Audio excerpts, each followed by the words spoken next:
Consider donating to help cover our running costs and future projects by visiting www.muslimcentral.com/donate. أعوذ بالله من الشيطان الرجيم بسم الله الرحمن الرحيم والصلاة والسلام على رسول الله وعلى آله وصحبه أجمعين رب اشرح لي صدري ويسر لي أمري واحلل عقدة من لساني يفقهوا قولي.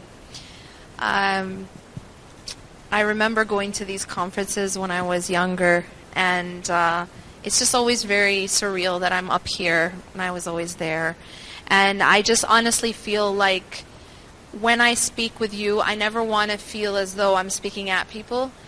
This is why one of my favorite types of audiences are American audiences, because we're pretty, if you guys actually travel around different parts of the world, find that Americans are quite expressive. And when I say expressive, you don't even have to speak. We make faces. And I love people who make faces. So keep making your faces, because then I know whether or not you get me or you don't get me. If you look confused, then I explain a little more. If you look like, oh yeah, I got that, then I understand. So inshallah, hopefully it's a two-way conversation. I always try to ask my audiences to just use nonverbal communication. Just be very expressive, make faces. If I'm making no sense, be like, that's okay. That's good. And if I am, do this. So then I know, okay, they got that. Okay, alhamdulillah, I can move to the next point. You get me? So it's a way for us to have two-way communication. The topic today is something that's extremely important. I'm going to talk about family. And the reason why this is so important, and I'm going to emphasize the importance of it, is oftentimes we believe that religion, that deen. See, we have a very limiting definition of religion and deen. For example, if a person is looking to get married, right, as maybe many of you in this room are, if a person is looking to, complete half their deen, is looking for a good spouse, and, their teachers, their parents, the scholars, they tell them, look for deen, right? So we all know this, we got this, okay, we're supposed to look for deen, right? But then we have this challenge of, well, how do I know a person's deen, right? Well, oftentimes what happens is the definition of a religious person is very superficial. Very superficial. So for a brother, it's the ones who have the biggest beard, the shortest pants, if that's what they do, and they can maybe recite the most hadith. And that's awesome. That's all very awesome. However, our definition of deen is just very surface. It's a person maybe who has the most things memorized, which is great. But sometimes, and on the other end, we have with sisters, it might be very much a surface thing, right? Although unfortunately, and this is just a side thing, a lot of times I found this trend that even among very religious brothers, there is an absolute, positively complete definition on looks. Even if the bro is religious, the most important thing in the sis is looks. And I found this, unfortunately, across the board. This is something we have to start getting a little more balanced about, right? In the sense that, yes, attraction is important. However, we have to start being a little more deep about the substance of a human being. And this applies to whether you're just looking for looks or whether you have a superficial definition of what it means to be religious. And that's what brings me to the topic of family. Because the Prophet ﷺ, for example, gave us a definition of a religious person. He says in one hadith, خَيْرُكُمْ خَيْرُكُمْ لِأَهْلِهِ. Now, all of a sudden, the Prophet ﷺ has given us a litmus test for character. That's what he's doing in this hadith. He's giving us a litmus test for character. And what is that litmus test? He's saying the best of you are the best to their families. So right now, we already have a litmus test. He actually didn't say the best of you are the ones with the longest beards. Yeah, okay, this is a beautiful thing to follow the sunnah. However, when he's really talking about the litmus test of a human being, of a human's character, he says, look at how they are with their family. Why do you think that would be a litmus test? Well, there are many reasons. Number one, is that what happens behind closed doors is behind closed doors. It's not on social media. How you are with your children, how you are with your parents, how you are with your siblings. That's a hard one, isn't it? Right? Because the reality is, we sometimes have it flipped. We aren't the best with our families. We're the worst with our families. We save the best for outside the home. Isn't that the truth?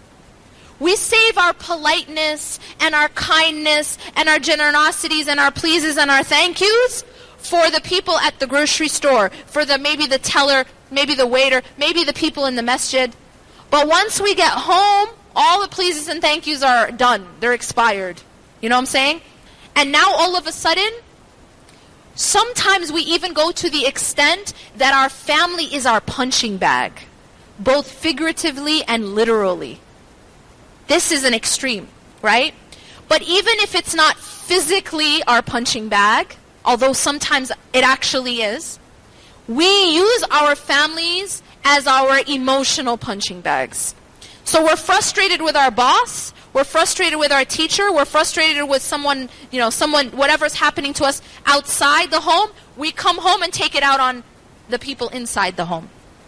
And this is the exact opposite of what the Prophet ﷺ is teaching us. He's teaching us we're supposed to be the best with the ones in the home. Meaning on our best behavior inside the home. Not the other way around. Because the way we've got it often is that we're on our best behavior outside the home. We come in the home. Now it's our time to relax. But relaxation, unfortunately, means I don't have to be on my best behavior anymore. You get it? I can treat them however I want. I can talk in whatever tone. I can snap. I can this. All of a sudden, we're not so concerned about the feelings of the people inside the home as we were just concerned with our colleagues and our boss and even just the teller at the grocery store. That's a big problem. And it shows a problem in character. It shows actually a problem in character. Because the Prophet ﷺ gave us the litmus test. And the litmus test is خَيْرُكُمْ خَيْرُكُمْ لِأَهْلِهِ. That actually if you want to know who is the best among you, in what actually matters, not only in your dress, not only in what you can recite, not only in the external, superficial, like the surface things, but in really your character. The litmus test is how are you with your family? How are you with the people closest to you? The people who we tend to take for granted. The people who aren't paying our income, our check, our monthly check. The people who aren't giving us that status. You see, because at the masjid, how we behave in the masjid, we get something from it, right? That's a status thing sometimes. It's an image thing. What are people going to say? What are people going to think? I want people to think of me a certain way. This feeling of wanting that. But in the home, there's no trophy at the end. There's no position. No one's, putting it up on social media. It's not being Facebook lived. You feel me? And so sometimes what happens is we don't follow this formula, and instead we do the opposite. But if you really want to know a person's character, truly test a person's character, you look at how they are with those in their family. You look at how they are with those closest to them. Those who don't have power over them, but they have power over them. Make sense? If you see how a person is with the one who can't benefit them, or can't have sultan or power over them, and see how they treat those people. Who are they? Their kids, their siblings, their parents. You understand? The things that are in private. And why does the Prophet ﷺ tell us this? Because here's the amazing thing. If a person can be on their best behavior, this is called ihsan, by the way. Ihsan, don't ever think ihsan means perfection. Sometimes it's mistranslated. Ihsan doesn't mean perfection, because there's no such thing as perfection except with Allah. Human beings are not perfect. Human beings are not perfect. This doesn't mean we are expected to be perfect. However, ihsan is to strive for excellence in everything you do. To strive for excellence in your behavior, to strive for excellence in your manners, to strive for excellence in how you treat everyone, whether they can benefit you or they can't. All right? And so if a person is able to have ihsan with those in private, then that's the real test of how they're going to be with those in public. Make sense?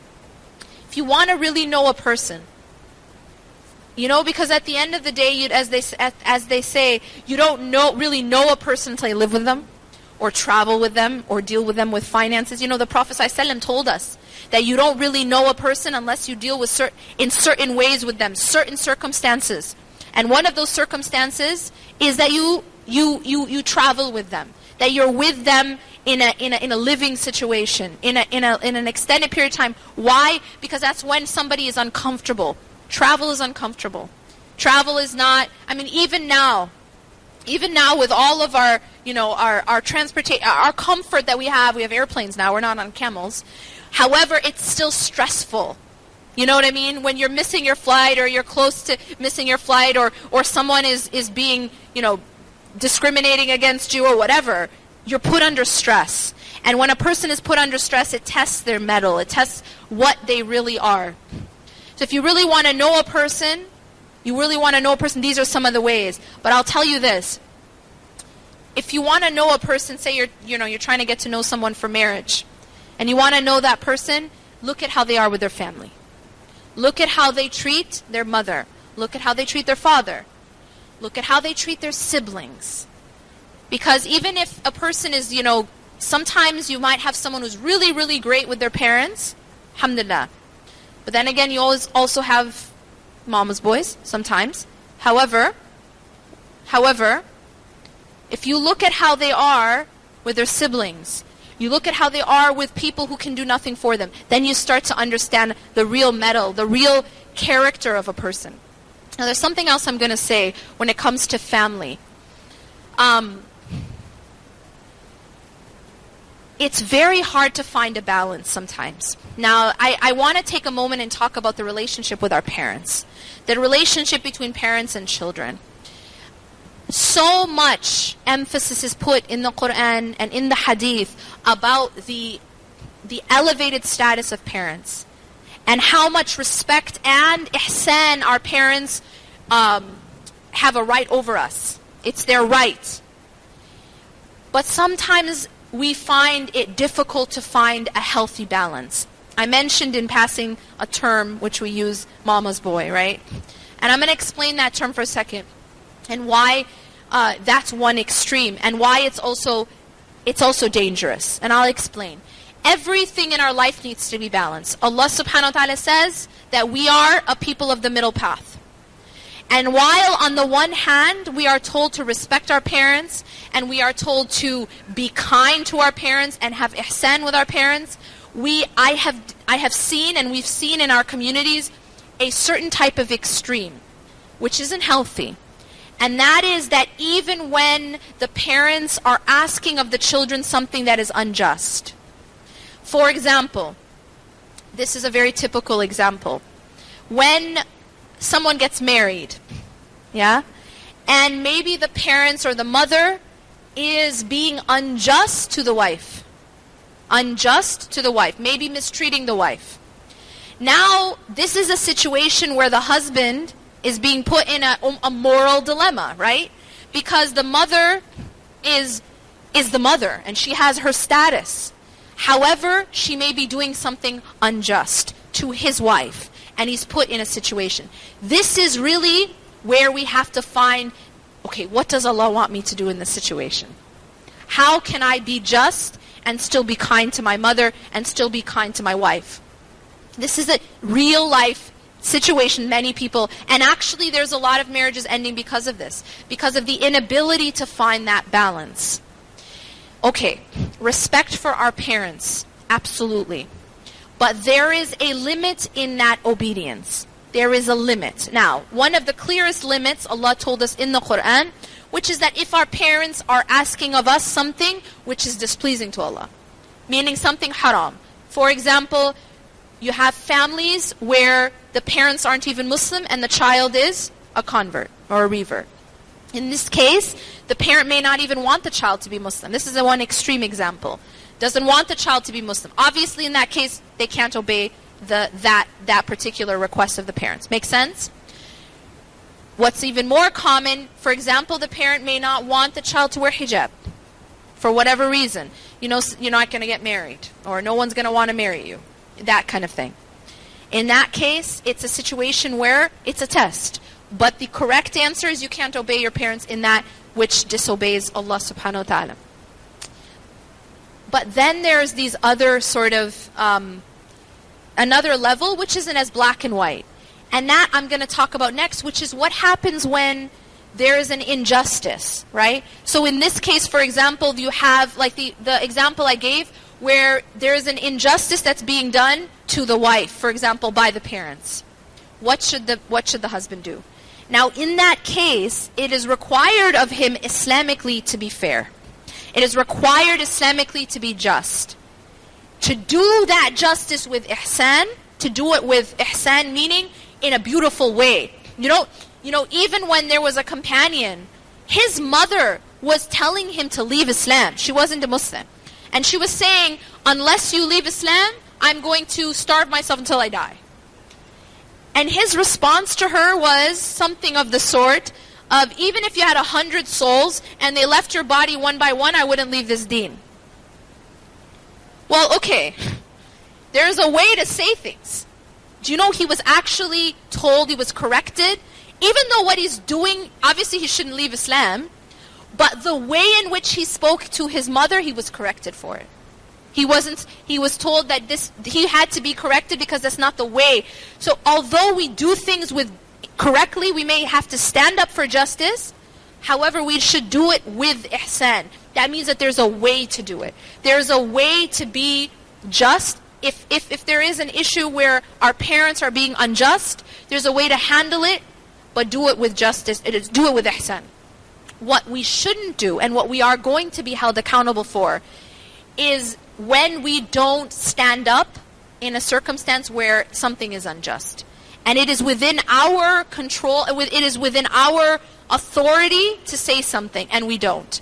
That's something we will be held accountable for. So we have to find that balance of respect, but at the same time justice and ihsan, if that makes sense. Okay? The other thing that oftentimes happens is that I've had a lot of people come to me and sort of struggling with, one of the issues they struggle with is, I'm trying everything, but I can't seem to please my parents. Like, I'm trying, I am working, I am doing everything I can, but they're just not pleased with me because of XYZ. And the XYZ is usually something like, I didn't go to med school. Or, I don't want to be a doctor. Or, I'm not marrying my cousin. You know what I'm saying? And the problem there is now again you're put in a situation because it's like you're taught, but your parents need to be happy with you, and you have to treat your parents. But then what happens when they're being pleased with you is dependent upon you going to med school and marrying your cousin. Well, what if you don't want to go to med school, and what if you don't want to marry your cousin? What then? Does that mean Allah's going to be angry with you because you didn't listen to your parents? So you understand, these kinds of matters that are where we have to find a balance. All right? And the reality is that we are only held accountable for our efforts. We are not held accountable for the results. So what does that mean? If you are giving your parents their rights, and you are not disrespecting them, and you are treating them with ihsan, then you put in all of the effort that you can from your end, Allah will hold you accountable for that. You've done your part. If on the other end they are still not pleased, that's not in your hands. What is in your hands is, have you given them their right? Have you given them their right? Are you respectful? Do you treat them with ihsan? Then as long as you've done your part, then the result is from Allah subhanahu wa ta'ala. Okay? Finally, I'm going to say this, and then I want to leave time for questions, because I'm assuming this is a topic where there will be a lot of different kinds of questions.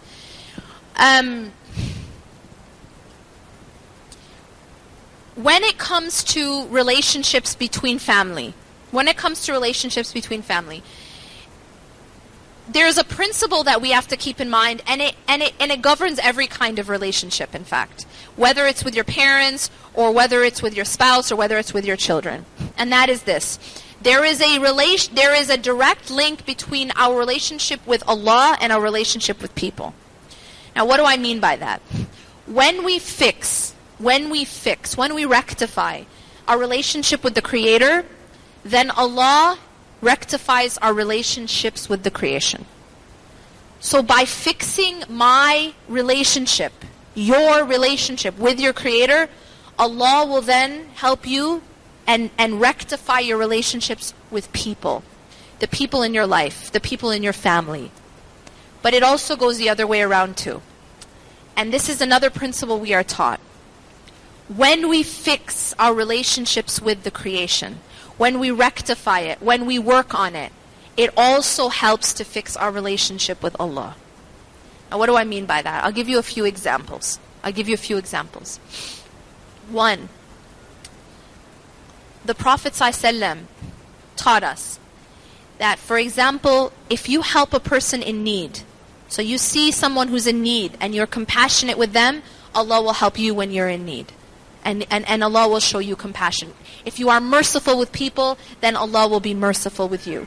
So there is a relationship between how I am with people and how Allah is with me. The other thing to keep in mind is this: there are ways to fix our relationship with others that fixes our relationship with Allah. I'm going to give you one example for that. At the time that Aisha radiallahu anha was accused, she was accused of being unchaste. And during that period, that very difficult period, her father, Abu Bakr radiallahu anh, found out that one of the people spreading the rumor was a relative. And not only was he a relative, but he was a relative that Abu Bakr radiallahu anh was financially supporting, giving financial support to. Now you can imagine how he would have felt. What would we do, right?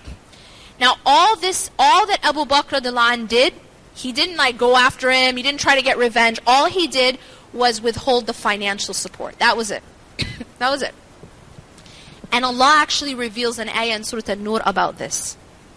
And He tells Abu Bakr, addressing this issue and obviously addressing all time, what is translated as, let them pardon and overlook. Now, why I want to emphasize this is because it's very important to study why Allah says, let them pardon and overlook. Oftentimes, what keeps us from forgiving our family members, what keeps us from forgiving people around us, is we say to ourselves, but they don't deserve my forgiveness, right? They don't deserve my forgiveness, or they didn't apologize, or they didn't rectify, they didn't fix it, they didn't kiss my feet enough. You know what I'm saying? And they did this thing October 3rd, 1991, to my family's neighbor's dog's, owner's cousin, and I'm going to remember it forever, right? And it's going to go down in the books. And then it's going to be spread from generation to generation that this person, this family, did this to our family 5 decades ago. You know what I'm saying? The problem with this attitude is that we're missing something very important. And that is this: our interaction with people is actually about our relationship with Allah. It's not about people. It's not about people. When Allah revealed this ayah, He said to Abu Bakr in this circumstance, أَلَا تُحِبُّونَ أَنْ يَغْفِرَ اللَّهُ لَكُمْ. He's telling Abu Bakr to pardon and overlook. Why? Because do you not love for Allah to forgive you? You see what's happened here is the focus is completely being shifted. It's not about Abu Bakr and the one who harmed him and the one who was spreading the slander about his daughter anymore. It's about Abu Bakr and Allah. أَلَا تُحِبُّونَ أَنْ يَغْفِرَ اللَّهُ لَكُمْ. Do you not love for Allah to forgive you? And because of that, because obviously Abu Bakr radiallahu anh wanted Allah to forgive him, he not only continued the financial support, he increased it. Why did he do that? Because he recognized that it wasn't about this person deserving forgiveness. It was about the fact that he wanted the forgiveness of Allah. And Allah made a deal. See, Allah is making a deal with all of us. How many of you guys like Black Friday deals? Exactly. I know you like Black Friday deals. We all like Black Friday because human beings like a deal. You like to get something that's of this value for a lesser value, for a lesser price. Everyone loves a sale, right? I know you do because people stand outside of Best Buy camping, literally, sometimes standing in freezing cold weather to get a few $100s off a laptop. That's the reality, right? Allah's making a deal with you. Allah's saying, I will give you. Allah is saying that He will give us something that is priceless. Imagine for a moment that you find a house, all right? And you're in love with this house. And you find out that it's $13 billion. That's the cost. Because it's like on some famous cliff off of some beautiful, ocean, right? $13 billion house. And you go to the one selling the house and you say, I really love your house. And the owner says, well, it's your lucky day. It's on sale for $25. Would you feel like you got a deal? Yeah, right? So Allah's making a better deal than that. Because Allah is giving us something that's worth, the mercy of Allah, what's it worth? Anyone? It's priceless. That means it means it's infinite. It's infinite. It's not $13 billion. The value of the mercy and forgiveness of Allah, like for Allah to forgive you, that's not something you can put a price tag on. You can't even put a price tag on Jannah. And none of us are going to enter Jannah without the mercy of Allah. We all need it. Even the Prophet ﷺ said that he would not enter Jannah except by the mercy of Allah. Just his deeds alone wasn't enough. What about our deeds? If the Prophet ﷺ's deeds aren't enough, what about our deeds?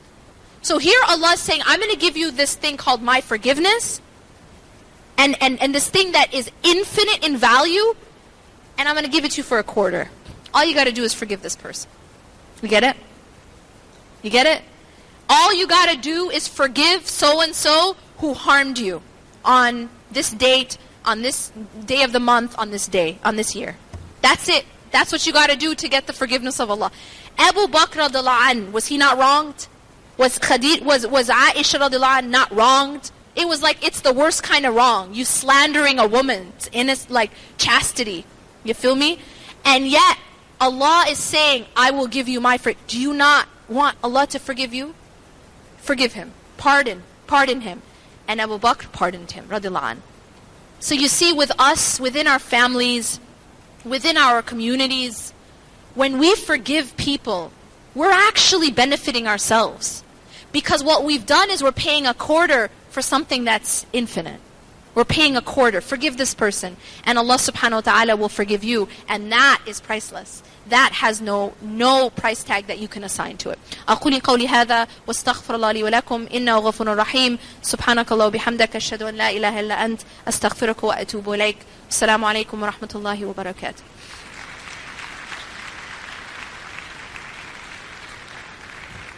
Takbir. Jazakallahu khair. That was a beautiful speech. As you can see on this table, there are about 100 questions, and we will not be able to get to all of them. So I thank everyone for asking your questions. Inshallah, I'll be summing up some of these questions into like one question, and we'll be getting some great advice. So first question reads, sometimes after long days at work and school, we come home and explode on our families. Does this make us a hypocrite if we are outwardly very kind and composed, but can sometimes have a temper or are angry at home? Bismillah. Okay, Bismillah. To answer your question, it doesn't mean you're a bad person, but it is definitely something you have to work on. See, what I believe is, as a fact, is this. Where there's a will, there's a way. Meaning that if you believe that something is important enough to you, you will make it happen. Like you will make sure that you do it. I'll give you an example. Let me just give you an example. This same person who asked this question. Imagine it's the other way around for a moment. Just stay with me. Imagine it's the other way around. That this person got in a fight with his wife just before going to work. Alright? So he's very upset. He's angry. He's going into work very angry and very stressed. My question to you, is he ever going to take it out on his boss? No. Is he going to take it out on his boss? No. Not if he has any kind of like rationality, right? No. Why? But he's angry. I couldn't help it. Because it's not on the menu of options. You understand my point? All of a sudden, he has self-control when it comes to his boss. All of a sudden, self-control exists. See, it's a choice we make.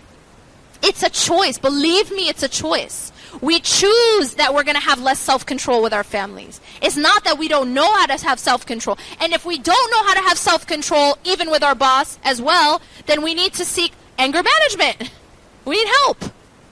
Because self-control is a necessary component in anything in life. You can't do nothing in life without having self-control. And you definitely can't have a relationship without self-control. Okay? Just like you're not going to keep your job unless you have self-control. You understand? But see, we care about our job more than our marriage sometimes. That's the reality.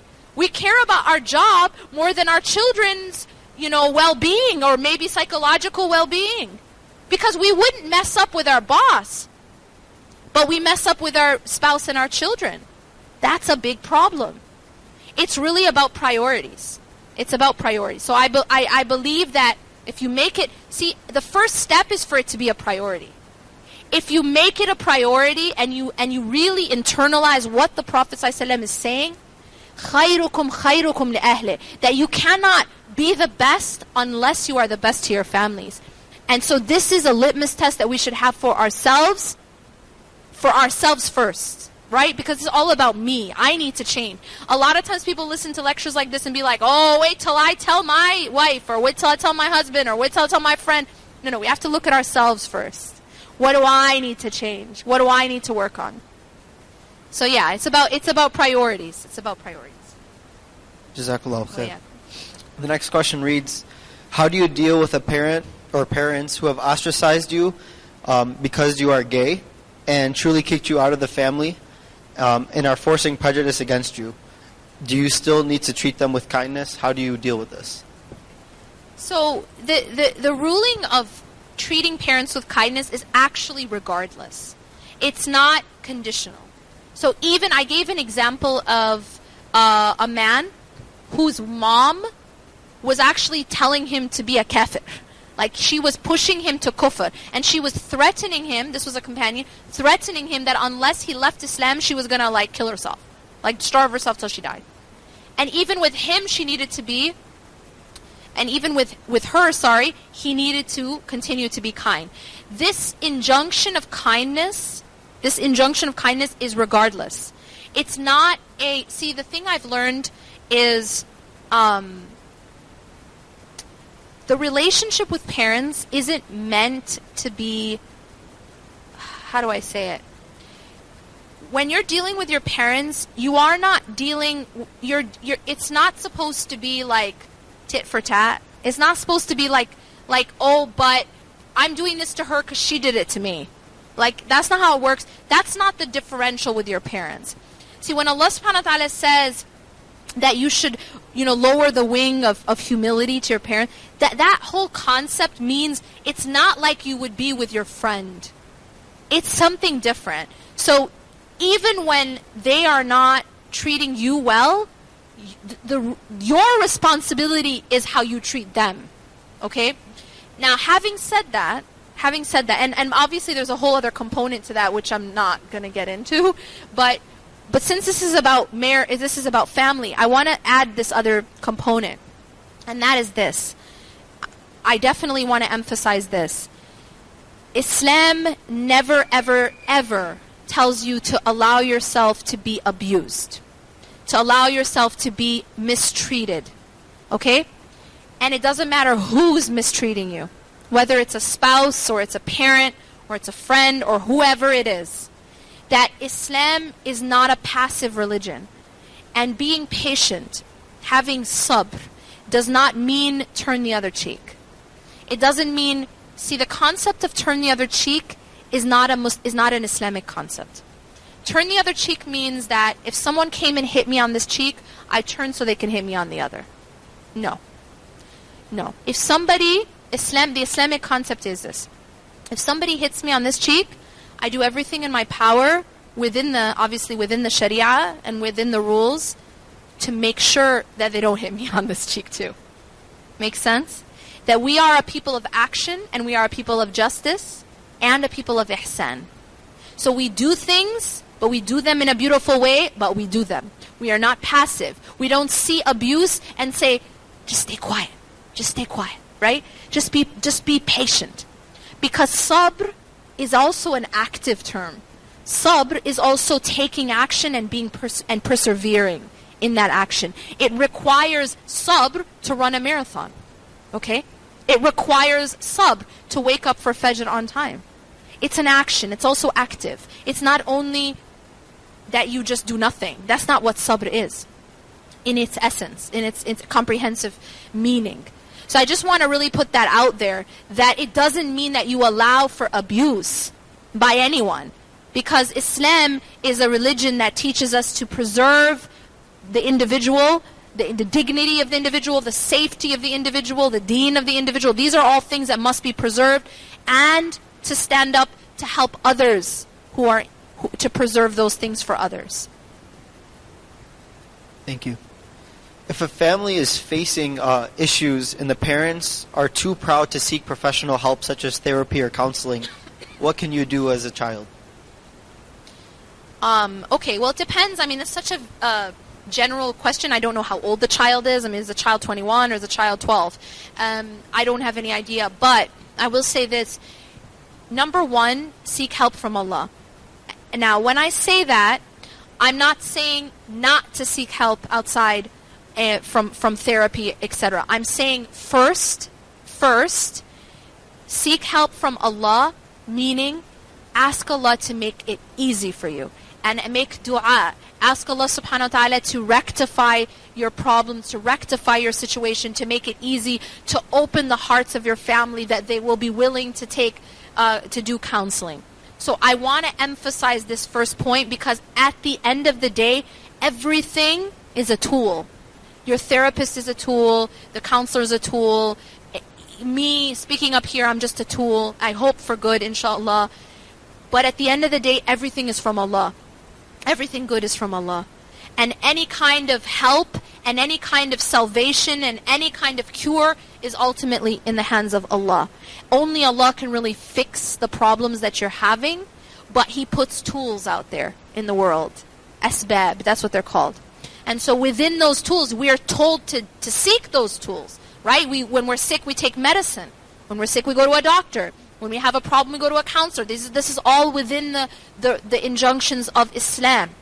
However, remember that the source is Allah. The source of help is Allah. The source of salvation is Allah. The fath only comes from Allah. That means opening.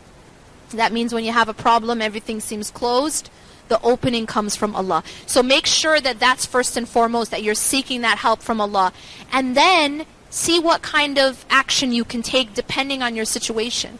You might make dua, try to talk to your parents. Maybe if that isn't working, try to talk to someone who your parents respect. Maybe a scholar, a teacher, an imam in the masjid, and see if you can do it that way. May Allah subhanahu wa ta'ala make it easy and rectify all of our situations. We're going to have one more question. I have family members who are mad at me and starting problems with me because I'm friends with the ex-wife of my cousin. The reason why I asked this is many questions have here concerning people who are divorced out of the family, but they're keeping relations with them, and the family is being mad at them. Can you comment on this? Yes. Okay, so here's one of the challenges that we are, and this is one of the things that we are told as believers, that you have to stand up for justice even if it is against yourself or even if it's against your family. What that means, again, is that if something is right, you do it, and you stand firm in it in a polite way. Does that make sense? So you don't cut off this person just because everybody else is mad because they got divorced or whatever. But at the same time, you can do it and continue, but do it with ihsan. Do it with respect. Do it respectfully. we have to be, again, I'm going to emphasize this, we have to be a people of justice and ihsan, and they go together. Justice and ihsan and mercy. So be firm on what's right. Yeah, if someone needs to be defended, defend them, but do it in a beautiful way, if that makes sense. Barakallah fiki. That's actually all